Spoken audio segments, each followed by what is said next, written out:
Hey everyone, welcome to Courtside, where we discuss the post-election litigation brought by Donald Trump. We're 9 days after the election. Trump is still filing lawsuits like candy. Yesterday, I told you that he was 0 for 12 in his lawsuits. Today, we've got a little asterisk. It's an itty-little-bitty one. A Pennsylvania court said that the Secretary of State in Pennsylvania couldn't unilaterally extend the deadline to bring in an ID if you were a first-time voter. That gave Trump his first victory. Only problem for Trump, it doesn't matter at all. It doesn't impact anything. Biden is ahead by more than 53,000 votes in Pennsylvania. And the first-time voters weren't even part of that 53,000. The voters were going to help Biden some more and give him some more votes, so Biden lost some gravy. Awesome. Wow. No big deal. Meanwhile, the rest of the world outside of the flat earth birther community knows what's going on. Even Republican super lawyer Ted Olson, who successfully argued Bush versus Gore for President Bush, said the election is over and we have a new president. The count is just far too big in far too many states. In Arizona, Biden is up by 11,000. In Georgia, Biden is up by 14,000. In Michigan, Biden is up by 148,000. In Nevada, Biden's up by 36,000. In Wisconsin, Biden's up by 20,000. In Pennsylvania, Biden is up by 54,000 votes. And in the popular vote, Biden has 5 million more votes than Trump. Today, a new lawsuit was filed in Wisconsin where Trump was alleging mass irregularities in who voted.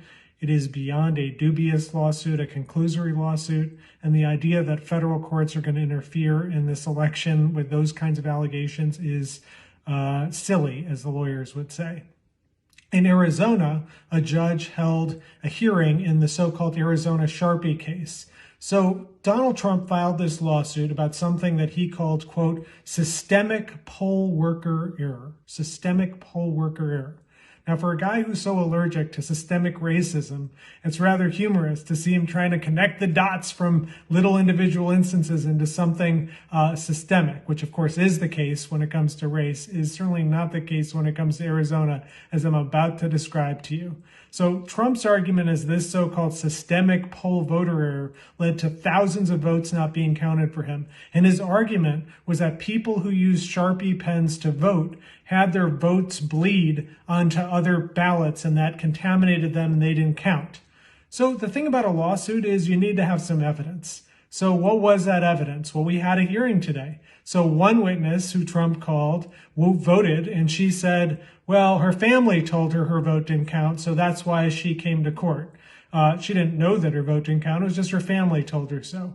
Another person said he wasn't sure his vote went through and still isn't sure, but didn't want to say anything because he, quote, didn't want to stir up a commotion. But when asked, do you know if your vote counted? Answer, I don't know. Another witness testified that the tabulator rejected her Sharpie vote, but she then admitted that she put the ballot through again a second time. Question, did you have any reason to think your vote wasn't counted then? Answer, no. It was so bad that even the Trump lawyer was forced to admit that they had crowdsourced the evidence that they tried to bring to the court. They filed hundreds of affidavits that they just gathered on the internet where anyone could fill out the form. The lawyer's own statement said they knew that there was a lot of fake affidavits being filed with lies and spam in them, but no problem. They just filed them anyway with the court.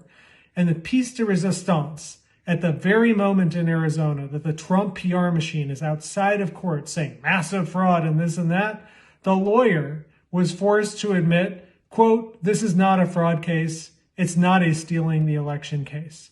And all of that is why tonight, on November 12th, Trump's Department of Homeland Security issued the following remarkable statement. Quote, the November 3rd election was the most secure in American history.